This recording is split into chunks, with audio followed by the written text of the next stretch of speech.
They say, happy is the man who goes to work with pleasure in the morning and returns home with joy in the evening. According to this formula, Hugh was unhappy in all respects. In the morning, he usually had to overpower himself not to cry out, going to his hated job at the shopping centre, and in the evening, he sadly trudged home, knowing that he would once again be nagged by his wife, and even worse, his mother-in-law. Perhaps if his mother-in-law had less influence over his wife, things would be different, but the elderly woman practically lived with them. She had her own place, and it was a nice one. Hugh would do repairs there himself, as he was highly skilled in this field. However, the elderly woman got bored being alone, so she came to visit the couple every day, and sometimes even stayed overnight. Under her influence, Gina, Hugh's wife, changed for the worse. She constantly nagged her husband, accusing him of all kinds of faults and failures. It wasn't always like this. Hugh used to earn decent money doing repairs and was the head of his team. They had plenty of orders and could choose the most lucrative ones. But one day he suffered a setback. He was hit by a car and lost his health and ability to work. His leg was broken and he had an excruciating back pain. He spent a long time recovering and was unable to work.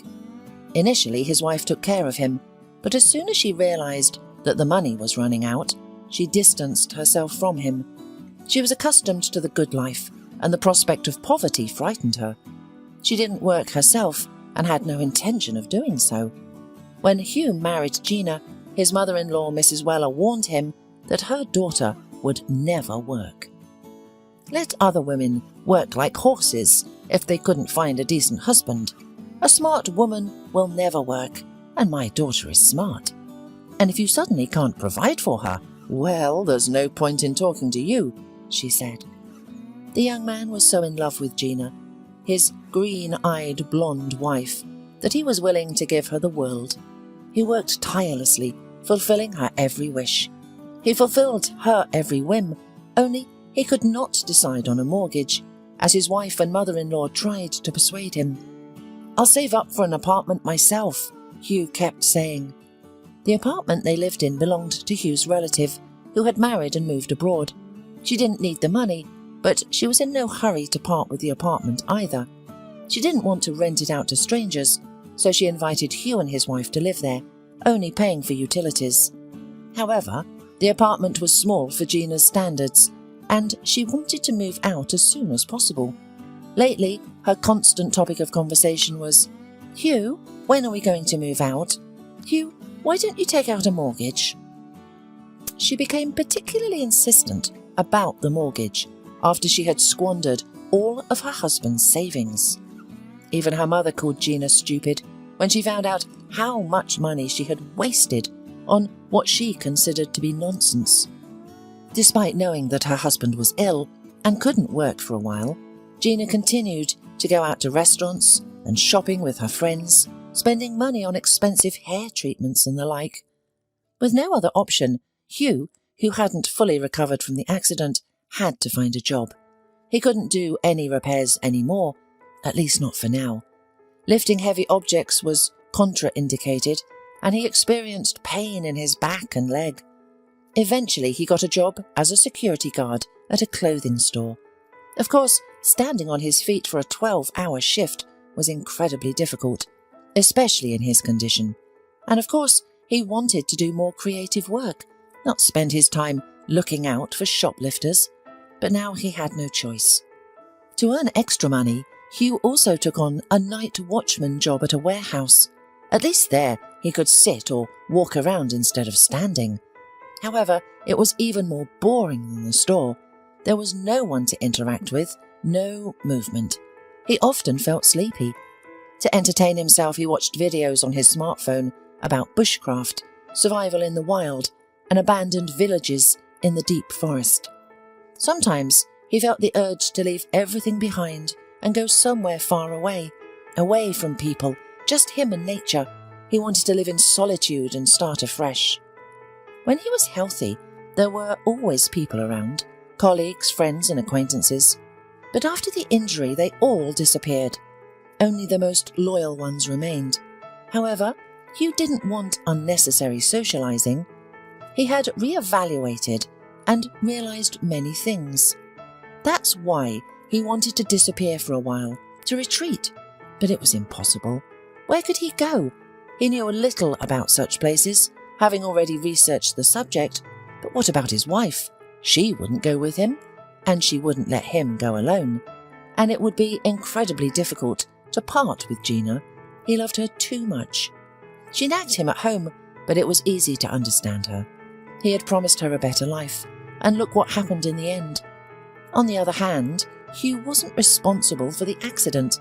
It was the drunken rich man who ran the red light. Lost in his heavy thoughts, Hugh didn't notice how he reached home. It was 3 o'clock in the afternoon, the time he was supposed to be at work. However, today there was an emergency at their shopping centre. Someone had called in a false threat, resulting in the police cordoning off the area and sending employees home. Well, at least I'll get 5 hours of sleep before the night, Hugh reasoned. As he approached his door, he heard voices inside, his wife and mother-in-law. Hugh noticed that the door was slightly ajar. Was Mrs. Weller in such a hurry to see her daughter that she forgot to close the door? The thought of her mistake pleased him, because now he would come in and chastise her for her absent-mindedness. It wasn't always him who should be the target of her ridicule. Let her be the accused for once. Hugh quietly opened the door and entered the apartment. He intended to sneak into the living room and surprise his mother-in-law, then lecture her about locking the doors. However, when he heard the emotional conversation between the women, he froze in place. "Well, you know, daughter, it's not so bad that Ken got you pregnant. With Hugh, I wouldn't have grandchildren until I'm very old. He's a weakling, and Ken is a real man, the kind of guy you should have a child with. It doesn't matter who you're pregnant with, it'll still be my grandson." "Mum, but Ken is married," Gina sobbed. Yes, you've made a mistake in this. I've told you 1,000,000 times not to get involved with married people. Well, you had a fling. It happens. But there's no reason to fall in love." "What am I supposed to do now?" "What should you do?" Her mother grinned. "Give birth, of course. I'm sorry I yelled at you earlier. Now I think it's for the best. And you know what else." "What?"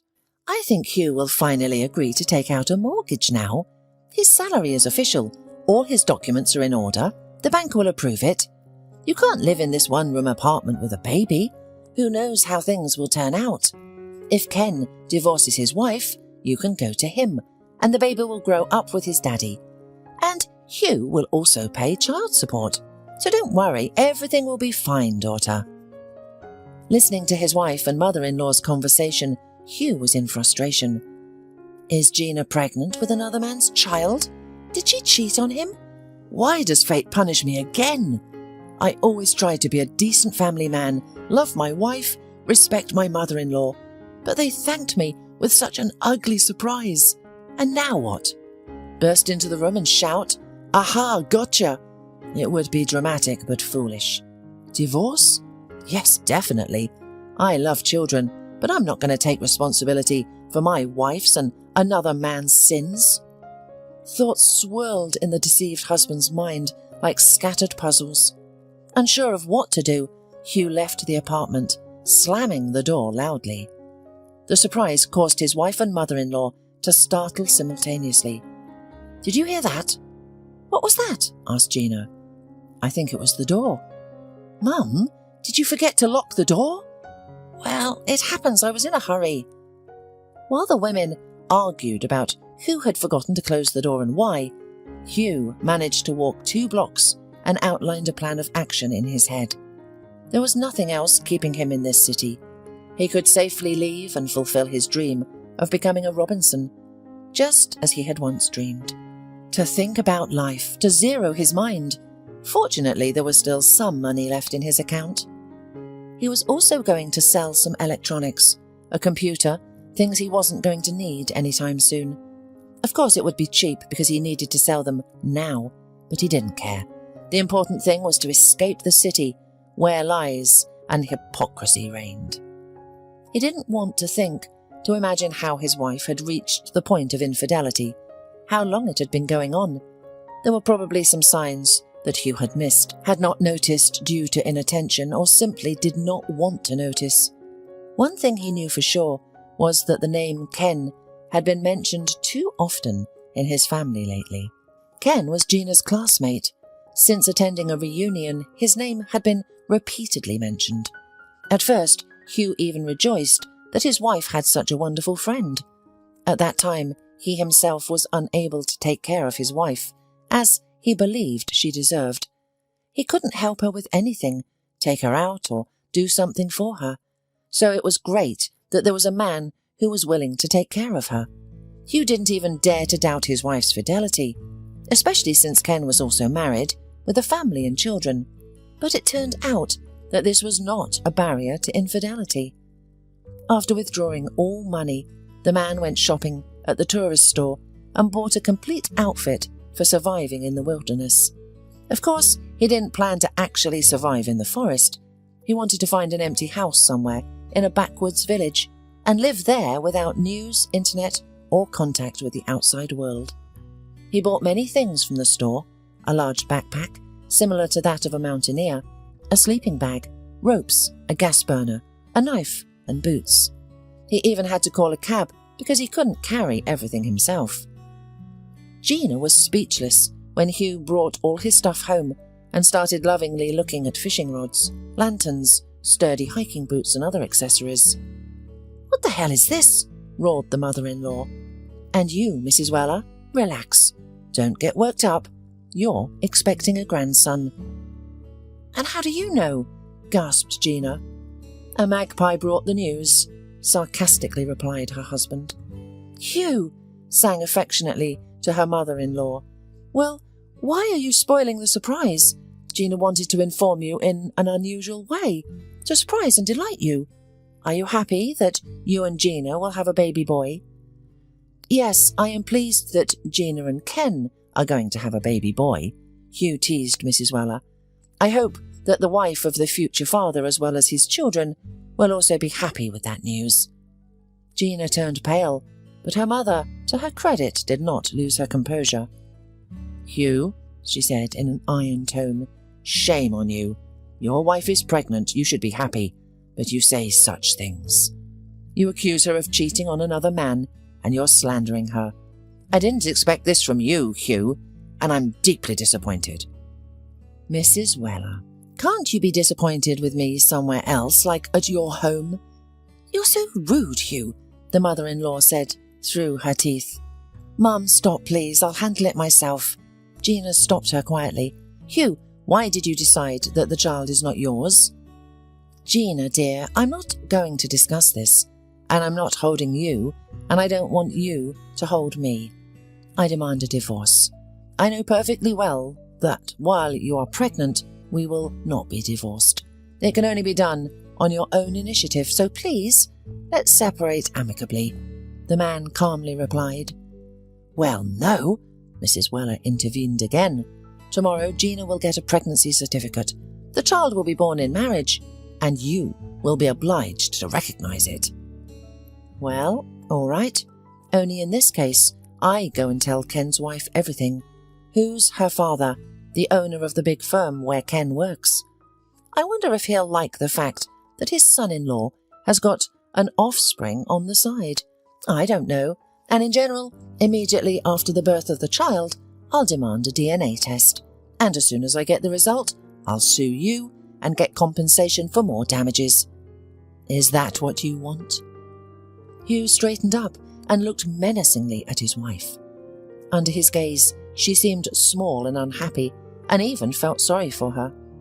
The mother-in-law was gnashing her teeth in anger.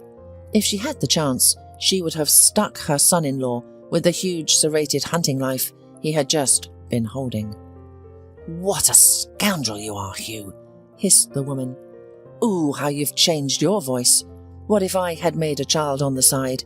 How would you react? Forgive and accept? I doubt it. And in general, please leave the apartment. I had put up with you only for the sake of your daughter before." "It's not your apartment, it's hers too," shrieked the mother-in-law. "She has the right to live here and decide whether I stay or go." "Really? Well, Then you both stay here and I'll leave. Oh, by the way, there's a bill for the utility. Pay it." "Mum, please let us be alone and talk to each other," Gina begged. "Daughter, I won't leave you alone with this crazy man," protested the woman. "Mum, please, we're adults. We'll sort it out ourselves." Groaning in her heart, Mrs. Weller left the apartment, and the couple remained to have a difficult conversation.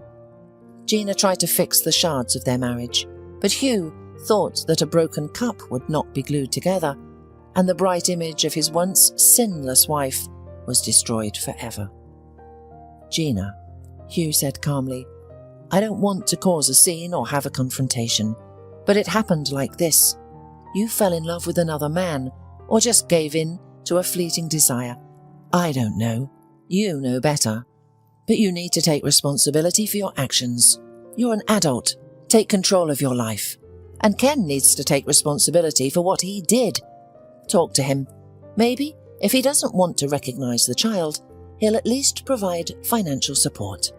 Understand that I'm not your slave, and I won't go along with your wishes. Let's have a civilized relationship." "Hugh, will you leave your pregnant woman?" Gina asked quietly. "Ask the same question, but not to me. Ask the father of your child," replied the man calmly. To Gina's credit, she didn't become stubborn or throw a tantrum. She simply accepted that Hugh was leaving her. Of course, she cried into her pillow, but the next day she packed her things and went to her mother's. When Gina left, Hugh felt relieved. No one would hinder him from focusing on his own thoughts. But of course, he was hurt deep in his heart. They had spent so many years together, and he had thought he had a family and a loving wife, and instantly his world was shattered. The man experienced a range of emotions, from hatred towards the betrayer to forgiveness and complete indifference. Then resentment and hatred resurfaced. The important thing was not to drink and to hold on. Moving out should help. As soon as the divorce was finalized, Hugh immediately started to materialize his plan. He began to see it as a second chance. Maybe he was not destined to live like everyone else, in an overcrowded concrete box of a city. Although who knows, maybe he would spend some time in nature, getting bitten by hungry gadflies, and then return to an apartment with heating and hot water. Fortunately, Hugh still had his loyal friends. It was they who suggested a place for him to move to. "Don't be foolish, don't act impulsively," said a friend. "I know a place where old Alfred lives. He is a hermit. Many people consider him a forest spirit. He's already more than 90 years old, but he is strong and not boring to talk to. The place is wild. If something happens to you there, or if you can't survive, he'll take you out, or inform the gamekeeper through a radio. In general, go to Alfred. He'll take you in, and you can become a helper to him and do a good deed." And Hugh went. A strange feeling overcame him as he left his hometown. Ahead of him was an unknown road. What awaited him there, beyond the horizon? It was both joyful and unsettling, and Hugh wasn't the only one who felt this way. A young girl named Marcy was walking along the highway, carrying a large old backpack on her shoulders. She was wearing a worn-out t-shirt, a man's jacket that didn't fit her, old jeans, and completely broken sneakers. The girl tried to hitchhike, but some cars passed by, and she was afraid to get into others. It was dangerous for a girl to travel alone, but Marcy had no other choice. She had escaped from a nightmare that made any highway maniac seem like an angel. Marcy spent her childhood in a prosperous family. However, after her mother's death, her father turned to alcohol, quit his job, and rapidly spiraled downwards, dragging his children with him. Then the head of the family brought home a stepmother, a downcast, marginalized woman who had no place to live, but nevertheless she was eager to teach everyone and command everyone.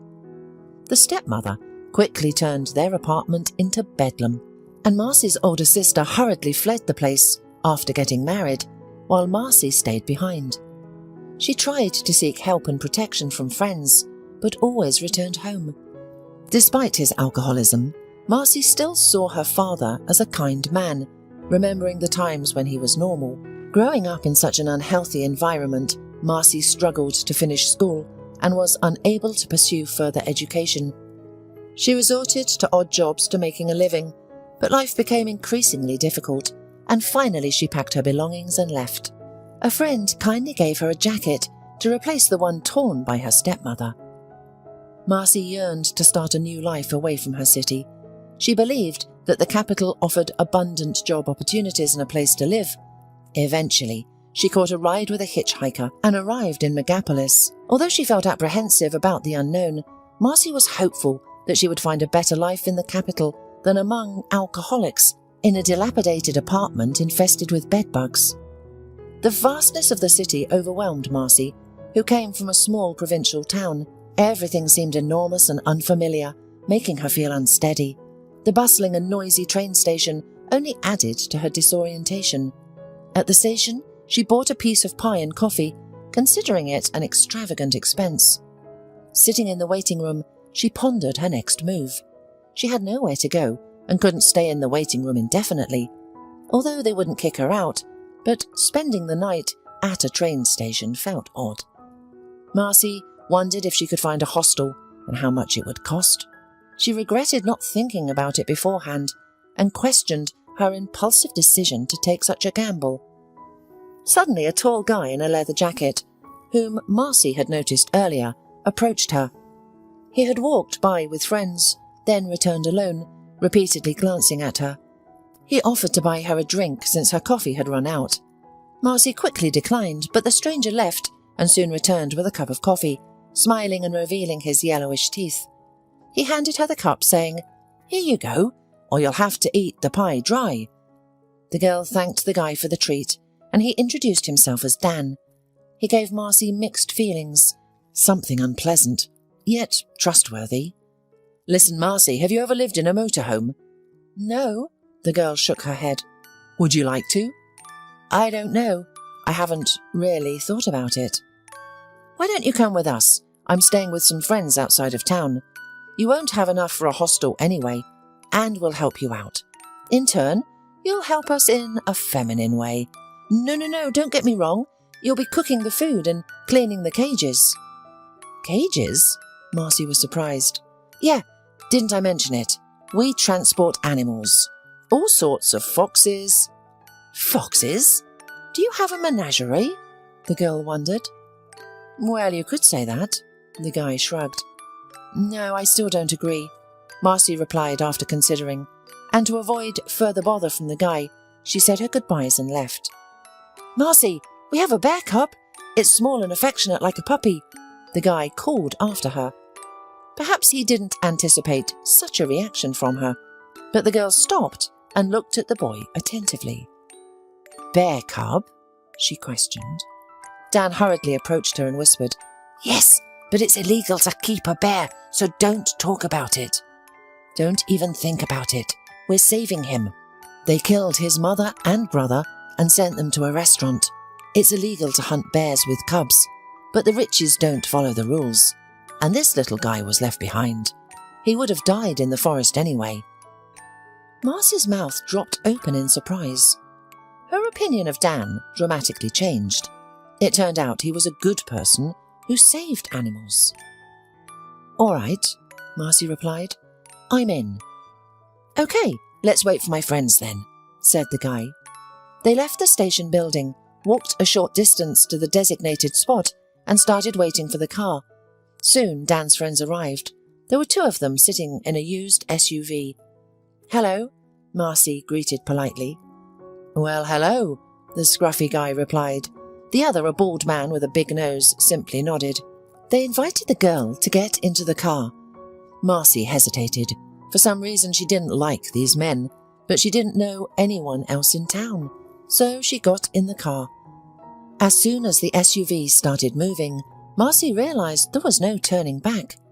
Initially, fear gripped her heart, but soon she realized that the guys, despite not being the most attractive, had no intention of harming her. But it turned out they were taking her far away from town. Marcy felt tense. They took several turns through a wooded area until they reached a clearing. There was a small camp set up with tents, trailers and vans. "This is our temporary camp. You could say we're nomadic people, haulers of sorts. We transport animals. It's fun with us. We're not animals, we don't bite," the scruffy guy attempted to joke. Marcy shivered. She didn't like the place or the people, but it was too late to turn back.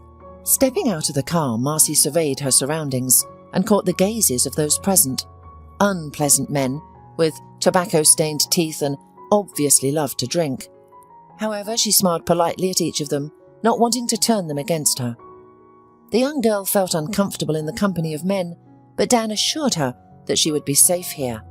And indeed, the girl was well taken care of. They provided her with a comfortable sleeping place in a separate tent, and of course they showed her their charges. Mostly foxes, unhappy and frightened, locked in cramped cages. "We are taking them to the places where the dogs are taught to hunt animals," Dan said, as if it was nothing special. "How horrible! Don't you feel sorry for the poor animals?" "Why pity them? In the wild, even worse conditions await them. They face challenges such as finding food, enduring the cold, fighting diseases, and competing for territory." "Yes, but it's freedom. Here it's certain death, without a chance to survive. And personally, I would ban hunting." Marcy frowned. "You're thinking with your female brain," Dan grinned. "Firstly, controlling the animal population is important, and hunters fulfill that mission. Secondly, hunting is ingrained in men. If we stop hunting, we'll become weak. Do you understand?" "No." The girl shook her head. "I don't understand that." "But you eat meat, drink milk and enjoy eggs, don't you? Have you ever considered the cruelty involved in meat and dairy production? Trust me, we're much less cruel than some farms. Come on, let me show you a bear cub." The girl sighed and followed Dan. Opening the van door, he revealed a small cage with a frightened bear cub inside. "Oh, it's so cute," whispered Marcy. "Can I hold him?" "You can, but be careful, he might bite.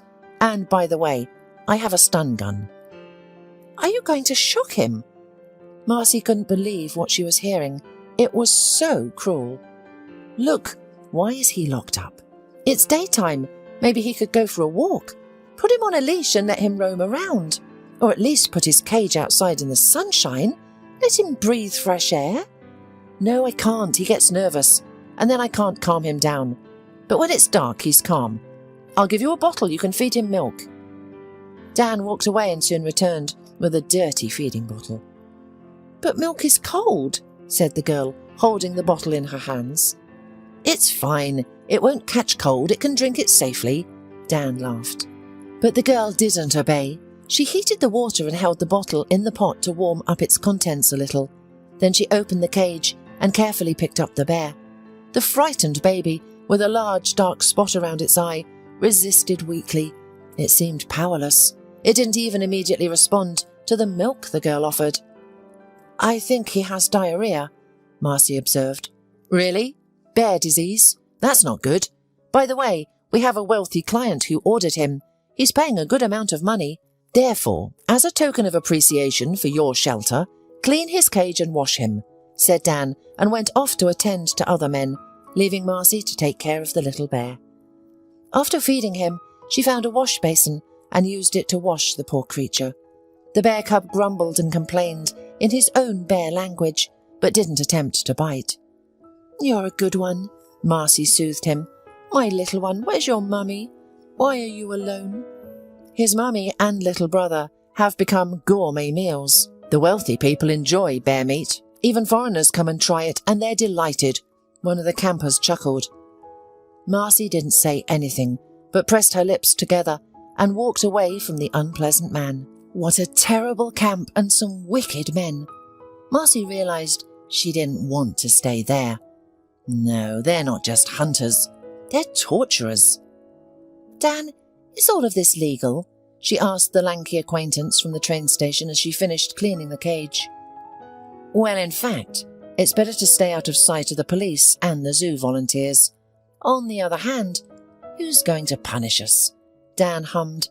Even the higher-ups find amusement in hunting, baiting, and consuming wild meat. We are an important part of this, so even if they catch us, they'll lose our case somewhere in the system." "I see," the girl sighed. Tonight, Marcy persuaded Dan to allow the little bear outside. Although it was tethered, it was still a better option than being confined to a cage. As the people gathered around the campfire, the intoxicated with drinks men started trying to impress the girl with their jokes and banter. However, their humour mostly revolved around crude and offensive toilet humour. During an emotionally charged conversation, one of the campers asked if Marcy wanted to see how bears in circuses were taught to dance. Curious, Marcy replied, "Show me, but only if it's humane." The camper eagerly obliged. Before Marcy could fully comprehend what was happening, the camper scooped up a shovel full of hot coals and threw them on the ground. He then placed the bear cub on the burning coals, restraining him with a leash to prevent escape. The poor baby bear let out pitiful roars, cried loudly, and desperately tried to escape the painful ordeal. Meanwhile, the tormentor turned on some music. "Look, he's dancing!" the camper exclaimed with satisfaction. After a few more sessions like this, he'll dance without the coals whenever the music plays. Horrified, Marcy screamed, "Stop! Please!" She attempted to rush to the bear's rescue, but was restrained by Dan's arm. "Have you never been to a circus? That's precisely how bears are trained there," Dan replied callously. Marcy screamed and struggled, desperate to end the torture. Her heart ached at the sight of the innocent bear cub dancing on the burning coals. "Stop!" she suddenly exclaimed. "You're ruining your investment. He's already sick. You won't get paid for this." "Enough," Dan agreed, and nonchalantly placed the bear back into its cage. "That's it, Marcy, go to bed too. I don't need any hysterics here." While the men stayed by the fire, Marcy retired to her tent. She locked it securely to ensure no one would disturb her. However, sleep eluded her. She couldn't stop thinking about the sick bear cub and the caged foxes. Suddenly, she felt someone attempting to break into her tent. "Who is it?" the frightened girl asked. "It's me, Dan, open up. I'm coming in anyway," he slurred in a drunken voice. Reluctantly, Marcy unlocked the tent. Memories of similar intrusions during her childhood with her father flooded her mind. His friends would knock on her door. Back then she would lock the door and that's it. But now she had to open the tent to avoid angering Dan. "What do you want?" Marcy asked, pretending not to understand why he had come. "Let's chat," the drunk suggested. Dan sat down beside her and placed his hand on her knee. "I'm tired," Marcy mumbled. "Just stay sitting or lying down a bit," he said, trying to roll Marcy onto her side. "What are you doing?" the girl protested. "Marcy, I want a little love," he said with an unpleasant smile. "Oh," Marcy realized. "So why didn't you just tell me you were interested in me from the beginning? I would have at least have freshened up. As it is, I'm not shaved, unwashed, and wearing not clean underwear." "Yuck!" Dan grimaced, clearly disgusted. "That's accurately what I'm saying. Yuck. Let's do this another time. I'll clean up and tomorrow you can come back. I'll give you a real treat. But for now, just go, okay? You're no good to me when you're drunk. And tell your friends to leave me alone." "All right. If you deceive me, you'll regret it. Got it?" "Yes, I understand. I won't deceive you," Marcy said casually, even though fear began to make her jaw tremble. Admittedly, the girl didn't expect her tactics to work. It wasn't easy to get rid of drunken men, yet somehow she succeeded. "I must leave here tomorrow," she vowed, "and I'll save the bear." After waiting until everyone was asleep, she went to the vans, intending to open the cages and let the foxes out. But everything was locked so securely that the saviour's attempts led to nothing. She had to go back to the tent, wiping away her tears of regret. Later, many years later, Marcy would go to that day and berate herself for not being able to help those foxes. In the morning, the girl approached one of the men and asked, "Listen, where do you want me to bury the bear?" "What do you mean, bury it?" the man exclaimed in surprise. "Well, he's not well. He's about to die," the girl said nonchalantly. "Come on, let's go and see," the man shouted. They opened the van and the cage, only to find the bear cub covered in a foul-smelling, suspicious coloured slurry. The bottom of the cage was also soiled. "What's wrong with him?" the man asked. "It seems like he has bloody diarrhea and vomiting, but it's your own fault. You made him sick by feeding him anything and everything and torturing him," the girl replied. "What's happening here?" Dan, who had approached, asked. "The bear cub's dying," the man replied. "Oh no, what should we do?" "There's nothing you can do," Marcy said dismissively. "He won't be here by evening. You've played a bad game." "But the client is waiting," the man exclaimed, grabbing his head. "I'll take him to Dr. Lynch," Dan declared. "Who's that?" the girl asked. "He's our veterinarian. He won't let him die," Dan replied, heading towards the car. "Wait, I'm coming with you," the girl said. "Okay, but then help me carry the cage," Dan said. No, I'll wrap him in a blanket and carry him in my arms," Marcy suggested. "Don't be silly. He'll make a mess all over the cabin. Put him in the trunk," the man argued. "Dan, do you want tonight to be like what I planned for you yesterday? Do you want that?" "Well then, don't argue," the girl said firmly. Reluctantly, he agreed. When Marcy got to the car, Dan, who was ready to leave, asked, "What do you need the backpack for?" "My stuff is in there," the girl replied, confused. No, leave the backpack," he demanded. "You have no right," Marcy resented. "I do, and I have the right to demand a guarantee. So put the backpack down. No one's taking it. No one wants your female belongings." Sighing, Marcy dropped the backpack on the ground and pushed it away with her foot. At least she had time to scatter her passport, money, and cell phone in her pockets. "Okay, let's go. We have to hurry." Wrapped in a blanket, the little bear grunted and fussed in his diaper as he stuck his muzzle out, his black nose moving restlessly, sniffing the air. "Look, I think he's already being active," said the guy. "Oh, really? He's vomiting blood. He doesn't know what's going on, so he's fussing." Fortunately for Marcy, the vet, whom Dan called Dr. Lynch, was in the capital. His clinic was private and small. Dan parked his car in the backyard, and he and Marcy went to the appointment together. "Dr. Lynch is in surgery. Wait a bit. He'll be free soon," the woman at the reception desk said at once. Marcy and Dan sat down on a bench in the corridor and waited. The bear cub fiddled in the blanket, then began to grumble and even tried to roar. "You're treating him like a child," Dan muttered, "and for nothing. He's not a man, he's a beast. They grow up fast. Just a little more, and he'll be huge, ready to bite your head off. My brother used to hunt bears, and he felt as if it wasn't he who was hunting the bear, but the bear who was hunting him. One day the bear trapped us. I barely got away, and my brother got half his head blown off in one blow. He's a killing machine, not a kitten or a puppy. Understand it. We'll get the money and forget about him." Marcy listened silently and began to choke. She opened her mouth, trying to gulp at least a little air, waving her hand and bulging her eyes. It was obvious that the girl was in a panic. "What's wrong with you?" Dan asked, worried. "Asthma." The girl barely managed to utter a word. "What should I do?" "An inhaler," Marcy said with difficulty. I need an inhaler. It must have fallen out in the car. Please bring it back soon. It's on the floor. It must be somewhere on the floor." Dan hurriedly left the clinic and made his way to the car, leaving Marcy breathless in the corridor.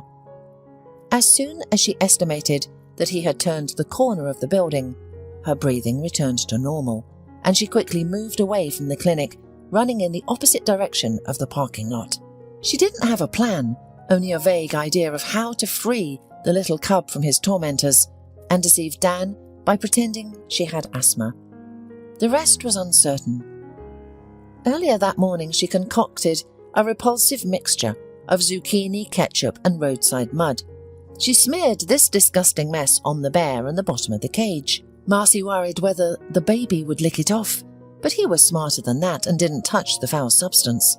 She presented this mixture as vomit and bloody diarrhea. Deceiving those scoundrels was easy, but now what? Should she find some animal rights activists? But who's to say they would be trustworthy? Marcy had seen news reports about criminals pretending to be anyone, and she also feared they might turn her into the police. It was all very unsettling for her. Initially, Marcy aimlessly walked between buildings trying to get further from the clinic and Dan. She avoided the main road and hardly noticed the weight of the furry baby she tightly held in her hands. But eventually, exhaustion set in, and besides, the cub started growling hungrily. Marcy bought ready-made baby milk and sat on a bench to feed him. The bear cub was still covered in the grimy mixture she had used to portray his illness. While it happily slurped his food, Marcy surveyed her surroundings. She found herself in an old neighborhood filled with old buildings. Some windows were boarded up, others were broken or missing entirely. There was not a soul in sight, no children playing or kittens roaming around. The absence of old ladies sitting on benches or people smoking near the driveway was eerie. Feeling unsafe, Marcy decided not to linger in the street and made her way to the entrance of one of the buildings that looked abandoned. The creaking hinges opened the front door, allowing her to enter the building uninvited. What she saw inside was perplexing. Even in the dim light, Marcy could tell that the doors to all the apartments were broken or ajar. Some were wide open, revealing the disarray within. Fear gripped Marcy's legs, making it difficult to move. Suddenly, she heard footsteps coming from downstairs. Being on the second floor, Marcy panicked, thinking it might be Dan. In a moment of fear, she rushed into the first apartment she could find. The terrified Marcy stood in the hallway for a moment, then mustered the courage to explore further. Her heart pounded, feeling as if it were held in the icy grip of fear. She cautiously entered the kitchen and was horrified by what she saw. The drawers were intact, but utensils were scattered on the floor, as if there had been a raid or a search. The refrigerator, which had been unplugged, was slightly ajar, emitting a repugnant smell of spoiled food. Suppressing a gag reflex, Marcy ventured into the room. The furniture was broken and belongings were strewn about. What on earth happened here? Marcy nervously wondered, deciding it was best to leave the suspicious apartment. When she went out to the stairwell, she heard those people again. She became afraid and decided to try her luck at the next door. Upon entering the apartment without hindrance, she saw the same scene. All things were in place. Clothes were lying around. It was as if people had been evacuated, rushing. There was even a cup of dried coffee on the table. They were in such a hurry that they didn't take books, photos, cosmetics, or furniture. It was terrifying. Marcy found herself in a terribly mystical state, causing her whole body to shake. It felt as if she had entered a parallel world where everything was strange and dangerous. The bear suddenly became unbearably heavy, causing the girl's hands to ache. "Just don't drop it," thought Marcy. Deciding to go up one more floor, Marcy entered another abandoned apartment. To her surprise, it was empty, although the repair work appeared new and expensive. The apartment had light-coloured laminate flooring, light-coloured walls and a mosaic-lined bathroom with a combined toilet. Inside, there was an impressive shower cabin. Apart from a light leather sofa placed in the centre of the large living room, there were no other belongings. On the sofa, there was a crumpled woolen blanket, which was also gorgeous. It was quiet and bright, and Marcy felt a desire to stay in this apartment. As she approached the couch, Marcy grabbed the corner of the blanket and pulled it towards herself. Pulling harder, she suddenly realized that there was a man lying under the covers. He was perfectly still and seemed to be dead. With fear and surprise, the girl let out a loud scream, startling the bear. Suddenly, the man who was lying down stirred, abruptly sat up on the sofa and looked at Marcy with dazed eyes. He bellowed, "Who are you? I didn't call you." The man looked frightful, with a thick beard and a face that appeared to have been stung by bees. Screaming once again out of fear, Marcy rushed to the door and didn't even notice how she quickly overcame 2 flights of stairs. She thought she heard the sound of footsteps coming after her from downstairs. There was no staircase leading to the attic, and all the apartments on the last floor were closed. In desperation, the girl cried out, "Help!" At that very moment, the door of one of the apartments opened, and a sturdy elderly man appeared on the threshold, wearing a t-shirt, slippers, and colourful trousers. In his hand, he firmly held an axe, which, judging by the expression on the grandfather's face, seemed ready to be used at any moment. "What's wrong?" he asked. "I'm being chased," shouted the girl. "By whom?" "I don't know." "Come into the apartment, quickly," said the grandfather, as he remained standing in the stairwell. "Who's there?" he barked a question to those below. "It's us, Mr. Kosh, us. We're not doing anything wrong," came a high male voice. "Yes, Mr. Kosh, we're not doing anything wrong," echoed another voice. "Well, behave yourself," Mr. Kosh relented, "or I'll deal with you quickly." He entered the apartment and closed the door. "Come in, don't be afraid, these are the local bums," he said to a bewildered Marcy. "What happened, Ben?" asked the elderly woman who appeared from the kitchen. "Oh, Sarah, don't worry. Those fools frightened the girl." The elderly man shrugged. "And why is she running around here?" asked the wife, apparently not intending to address the guest. "Well, we'll ask her that now. Put the kettle on, Sarah." The woman obediently shuffled into the kitchen, and the elderly man gestured for Marcy to follow her. The girl looked around confused. It was an ordinary apartment, clean and cosy, but with old repairs. It was a typical apartment where elderly people lived. "What do you have there, daughter? A dog or something?" asked the man, poking at the grumbling blanket that Marcy clutched to her chest. "Oh, and you won't give me away?" pleaded Marcy. "No, what's the matter? Why are you afraid?" "Oh," sighed the girl, and she spread the blanket on the kitchen floor, revealing a bear cub. The bear, tired of being swaddled, immediately started shaking its head and stretching out its paws. "Bear!" gasped the elderly woman. "Well, not a bear, but a bear cub," the elderly man clarified thoughtfully. "Where did you get it? Did you steal from the zoo?" "Oh, of course not," sighed the girl. "I took him from some very wicked people. They wanted to kill him. His mum was killed, his little brother too, and they wanted to torture him.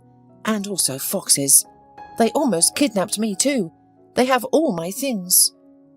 "And where are your parents?" asked the man. "My mother is dead. My sister doesn't care about me, and my father has already gone mad from drinking with my stepmother." "Poor child," sighed the elderly woman. "Well, sit down to drink tea. There's some apricot jam. Here, help yourself." Marcy was starving, so she gladly drank tea with bread and jam. "Tell me," she asked, "what's going on in your house? Why are all the apartments open? Why are things abandoned? As if people were fleeing in panic. What happened? An alien invasion? Some kind of mysticism I don't understand." "Oh, this." The man waved his hand, not stopping to consider the little miracle that was swarming on the floor of his kitchen. "So, it's simple here, no mysticism, just a resettlement." "What?" Marcy didn't understand. "Resettlement," the elderly woman repeated in syllables. "Old houses are being prepared for demolition, and people are being moved into new ones. We are the last ones left. They haven't turned off the water or gas for us yet." "Wow." The girl was surprised. "Why didn't you leave? Were you cheated?" "Well, one apartment we were shown was much better than this one, and the neighbourhood is great, but my wife stubbornly said, 'No, I won't go. Let's go to another.' Well, they found us another one, even better than the previous one, and again she didn't like it. After a while, they called and invited me to look at the apartment. I was astonished. It was such a great place, but my wife wasn't satisfied again. Now we're waiting for another offer. I suppose we don't die before we can get it. It's greed, Sarah, that's your problem." Mrs. Koch snorted and said, "You know, one day our grandchildren will live in our apartment. They will inherit it, and I want to do everything possible for them." "I'm sure you'll be lucky," replied the girl kindly, "but still, I don't understand how people left, and even left food on the table and in the refrigerator, and clothes and photos. It's such a mess." "Don't worry your head," laughed the old man. "People don't need old junk in a new apartment. It won't fit there. And why wash the dishes if you're not going to take it anyway? It's going to be demolished anyway." "You know, I was in the white apartment. There was a leather sofa with a bum sleeping on it." "That's Carl." Mrs. Koch waved her hand. "You shouldn't be afraid of him. He's humble. Yes, he took the apartment. The accountant and her husband used to live there. I don't know what he did for a living, but they lived well. They left the sofa. I don't know why, but Carl is like a king on it. The things scattered around are the work of looters. They're looking for something valuable. The neighbouring apartments are untouched. I don't let them in. But in the neighbouring buildings, they've taken away everything in the apartments. Yes, because of my stubbornness, we have to live with homeless people. But we have a deal, and they're like guards. Marginalised people don't touch us. We touch them. Let them take the goods from other people's apartments. People moved out gradually, and if they left something behind, it's because they didn't consider it valuable. But okay, now tell us about your bear." "It's a long story, but he needs to be cleaned and fed." "We'll organise that now," Mrs. Koch rejoiced. She heated some milk and Marcy began to feed the bear from a spoon. The cub grunted with joy, almost like a little piggy. Well, well, take your time, don't be greedy," the old woman scolded the bear cub, as she probably used to say to her grandchildren. Then together they washed the roaring bear cub in warm water. At first, the cub tried to bite, but then it got used to the water and calmed down. After the bath, the child of the forest was wrapped in a clean towel and placed in a large basket to dry off and sleep. "It's like labelled," grinned the elderly man, looking at the little guest. "Yes, indeed," smiled Marcy, looking at the dark spot around its eye. "How unusual." "It was not for nothing that you met him on your way, and it was not for nothing that he got you," the man said meaningfully. "Tell me, what do you plan to do next?" "I don't know," sighed the girl. "Where will I take him? I don't trust the zoo. I don't trust zookeepers either." "What zoos?" Mrs. Koch intervened. "He should be released into the wild, into nature. Let him out in the woods. He'll be lost or the hunters will catch him again." The girl shook her head. "No, I can't just let him out in the forest. And it's not just the forest he needs, but his native element." "Ben, can you help? Can you get in touch with old Alfred?" "It's difficult, but it's all right. Tomorrow I'll go to the post office and give him a telegram," nodded the grandfather confidently. "A telegram?" Marcy was surprised. "Do they still exist?" "Of course. There is no communication where Alfred lives. It's a remote visit. He hasn't got a telephone or internet connection there, but every week he goes to another village to the post office. He'll get a telegram to tell him you're on the way." "On my way? Where to?" gasped the girl. "To him," Mrs. Koch laughed. "To the end of the world." "No, I'm not going." The girl was frightened. "Don't be afraid. It's a magical place, enchanted. When a person is in some trouble, when a person is lost in life, he can come to that village and be healed." "And many people have been healed that way?" asked Marcy. "No, not many, because not everyone is ready to take responsibility for their life. And you, Marcy, don't be afraid. You've been given this cub as a guide. This is your chance, don't miss it. So, you're going to Alfred? We'll equip you for the journey," Mr. Koch said confidently. "It's embarrassing," Marcy said. "I'm nobody to you." "There are no stranger children. It's not for nothing you came into our house. Just think about how many events took place before we met. You're being guided by Providence. You'll go with our son. He's a trucker. He'll take you to one place, then he'll give you to his friend, the gamekeeper, and he will take you to Alfred's village." The girl realized that there was nothing left for her but to agree to this adventure. For the last couple of days, she had experienced so much that travelling to the unknown lands no longer frightened her. You, Hugh, don't be silly. Look what a machine I've made for you. Especially for your back and for your leg. Yes, it's hard and I'm not sure it will help, Hugh protested. It took him 7 sweats to get over the construction the old man had made for him out of improvised materials. But that was not all. The old man treated the young man with stinking ointments and herbal remedies. After a while he began to realize that he saw and thought differently. The world had become much wider and deeper than it was before. The former problems, limitations, and complexes receded into the background. It's nothing, Alfred repeated. I'll put you on your feet.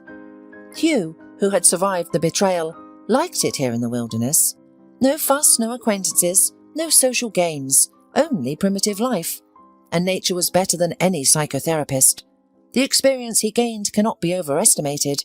It came to the point that he even began to feel gratitude towards his wife, because if it were not for her, he would not have gotten to the village and would not have learned wisdom from the old hermit. One day, Alfred and Hugh had a serious conversation about life and the future. What should I do next? Teach me, Hugh asked.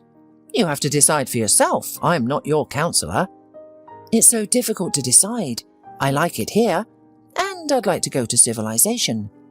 You'll leave when you think it's necessary, said the old hermit. But you're not ready yet. Your body is weak, and your spirit is not strong. The pain in your soul is still there. Until it's cured, don't go. How will I know when it's time? Asked Hugh. You'll realise it at the right time. Will you miss me? Asked the young man with a smile. Why should I miss you? I'd rather be happy for you, for being married, for having family. Family, kids, work and health. What else do you need? Wife, children, Hugh said bitterly. My wife betrayed me, treacherously and cruelly. I'm afraid to start a family now. I don't know where to look for a wife. And you do not look. She will find you, said Alfred confidently. At that very moment there was a quiet knock at the door. Come in. Why are you treading on the threshold? Said the old man. The door creaked open and a young girl entered the room. She appeared to be ordinary, but pretty at the same time. She held a bear cub in her arms, and from the tension in her arms, it seemed the cub was heavy, and she wanted to put him down on the floor. Hugh jumped up from his chair in surprise, and immediately lost the ability to speak. He felt embarrassed and smiled foolishly. The girl herself was also embarrassed, and didn't know what to say. There, she said quietly. I've come. Well, sit down, since you have come, invited the hermit, as if nothing extraordinary had happened. We'll drink tea. Let him go. Let him go where he wants. He's the master here. The bear is not our guest. On the contrary, we are its guest here in the forest. Marcy was relieved to let the bear cub go to the floor and shook her tired arms to relax. Thank you for the welcome, she said, and sat down at the table. Hugh immediately began to serve her tea, and to the girl, this tea seemed like the most delicious in the world. It was surprising for Marcy to be in such a wilderness, at the edge of the world, in an old house made of strong logs. However, at the same time, she felt safer and more at home than ever before. There's a church in the village. We can marry you, if you want, grinned the hermit, admiring how cheerfully his guests were chatting. Marcy blushed and lowered her eyes, while Hugh glanced reproachfully at the old man, causing him to chuckle beneath his silver beard. The next day, Hugh was building an enclosure for the bear cub, while the old man watched and gave commands. But it's a pity to leave him outside. I'd rather have him in the house, sighed the girl. He doesn't need to get used to humans. Hugh will make him a warm den and he'll be fine. And don't pick up the cub any more. Don't stroke him. He needs to wean from the smell of humans. Marcy sighed. It was difficult to part with her dear friend. He had become so tame, and now she had to turn him into a wild animal. Now, all she had to do was feed him and watch him grow into a strong bear, the master of the wild forest. She also had to let go of her resentment and the past, and drop the label of being the daughter of alcoholics. She needed to believe in herself and started living happily. At first, Marcy, like any young girl in her place, missed the internet, social networks and music. But soon she learned to communicate with nature, talk to trees, listen to the music of the wind, and enjoy the singing of birds. Together with Hugh, they went to the forest to pick mushrooms and berries, and the old man taught the girl to look for useful herbs. The bear cub was let out every day to run and play. At first he was afraid to run far from home and always came straight back. He grew quickly, and he wasn't ready to leave for a life in the wild. But each time, his excursions into the forest became longer than the previous ones. Nearly 2 years passed. As promised by Alfred, Hugh was cured of his illnesses and became strong and healthy. There was no sign of his limp anymore. Physical labour had worked wonders. Marcy also let go of the burdens of her past and blossomed, becoming more beautiful. She even found a hobby, pottery. She made such beautiful housewares on the pottery wheel that Hugh was amazed by them. One day, tourists visited the old man's farm. When they saw Marcy's pottery, they bought almost everything.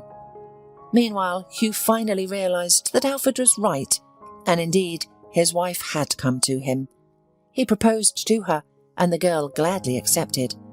They got married in the church that the old man had mentioned. On the same day, when they returned home, they didn't wait for their bear, who had gone into the woods that morning. Well, maybe he'll come back, the newlyweds wondered, but the old man simply shook his head. That's it. He has gone to conquer his forest. There's no need for him to stay with us. And it's time to leave for both of you. The village has given you everything it could. Live happily, children, and don't worry about me. Others will take your place. From these words, Marcy cried, although she realised that it was really time to say goodbye to the hermit. Hugh jokingly asked, "What about you? Won't you miss us? After all, we've lived together for 2 years." "Why should I miss you?" The hermit was surprised. "I will only be happy for you, that you live well and in harmony. And don't miss me, too. Just be happy for me when you remember me." The newlyweds didn't delay their departure. They bid farewell to the house, nature, and the old man, and set off for their new life. Initially, life wasn't easy for the young couple in the city. They had to adjust to urban life from scratch. Hugh rented the cheapest apartment because he had very little money left from his meagre savings. Marcy had some money from selling pottery, but she spent it on clothes because she wanted to look beautiful in the city. "Here come the social games," Hugh laughed. "The main thing is that our love boat doesn't get wrecked by everyday life." Fortunately, that didn't happen. Hugh quickly resumed doing repairs for customers and started earning a decent income. Marcy initially focused on her creativity, pottery art, and then began combining pottery wheel and studying. Hugh supported her in all her endeavours. One day, while walking down the street, Hugh pointed out an elderly couple to his wife. They walked hand in hand, as if they were young. "Look, isn't it great? I wish we could have that kind of relationship when we're old." Wait, Marcy said thoughtfully and ran up to the couple. "Oh, Mrs. Koch, Mr. Koch," she exclaimed joyfully. "I'm so happy to meet you." "Marcy!" The old couple rejoiced. "How are you? You look marvellous." "Oh," the young woman sighed, "if you only knew how you influenced my life. And this is my husband, Hugh. By the way, tell me what happened to you. Where are you living now?" "Well, Sarah was right," Mr. Koch said. "They gave us such a gorgeous apartment, it's like a palace. But our grandson complains that parking near us is costly."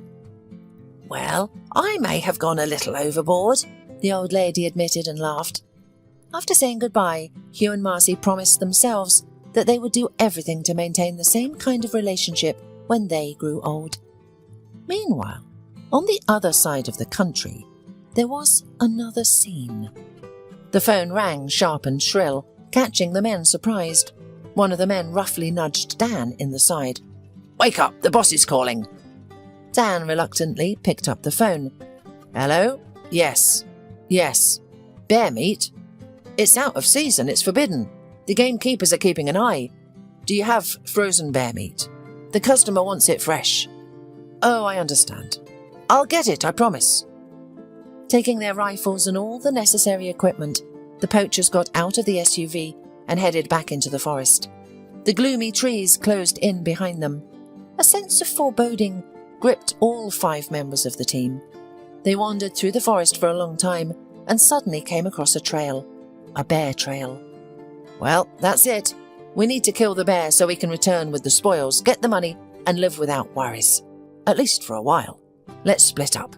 We have to surround it or it will escape," Dan commanded. The poachers scattered, and suddenly a bear's roar and a man's scream was heard from somewhere on the right side, quickly silenced.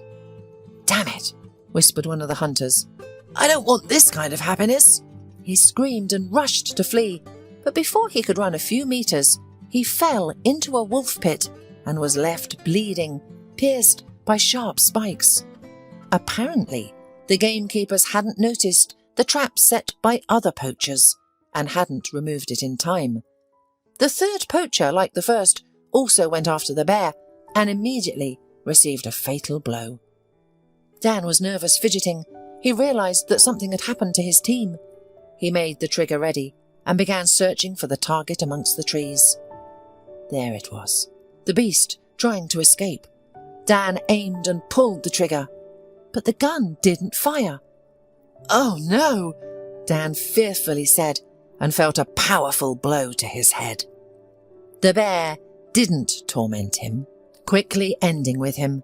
Sniffing disdainfully at the dead poacher, it snorted and slowly disappeared into the forest. Its soul was now at peace.